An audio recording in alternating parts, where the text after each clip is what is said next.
Cemaatla birlikte qılınan namazın savabı haqqında Allah Resulü Muhammed sallallahu aleyhi ve sellem'dən çoxlu sayda hədislər gəlmişdir. Bir hədisində Allah Nəbisi Muhammed sallallahu aleyhi ve sellem buyurur ki, insanın cemaatla birlikte qıldığı namaz onun tek başına qıldığı namazdan 27 dəfə üstün fəzilətlidir. 27 dəfə özünün tek başına qıldığı namazdan üstün fəzilətlidir. Cemaatla birlikte qılmış olduğu namaz. Cemaat namazı dedikdə imamın arxasında məsciddə qılınan namaz nəzərdə tutulur. İmamla birlikte məsciddə gündə 5 vaxt qılınan namaz nəzərdə tutulur. Bu cemaat namazıdır. Hədislərdə gələn 27 dəfə üstün fəzilətlidir savabı, mükafatı məhz məsciddə imamla birlikte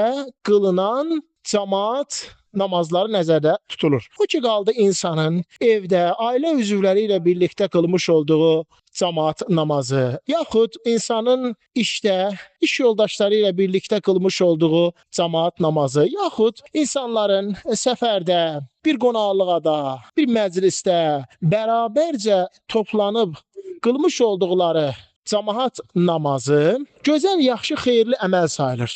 Fəzilətli, gözəl, yaxşı, xeyirli əməl sayılır. Gözəl, yaxşı, xeyirli əməl sayılmaqla yanaşı özlərinin tək başına ayrı-ayrı qılmaqlarındansa cəm şəkildə imamın arxasında cemaatla qılmaları daha yaxşı, daha gözəldir. Amma hədislərdə gələn cemaatla birlikte qılınan namaz İnsanın özünün tek başına qılmış olduğu namazdan 27 dəfə üstün fəzilətlidir. Bu aiddir məsciddə imamla birlikte qılınan namazlara. Alimlər yanında elm əhlinin söylədiyi üstün görüşə görə bu əcir, bu mükafat, bu savab aiddir imamla birlikte onun arxasında qılınan cemaat namazlarla məsciddə. Lakin evdə, yaxud iş yerində, yaxud səfərdə, yaxud da başqa bir məclisdə insanların tək-tək namaz qılmalarındansa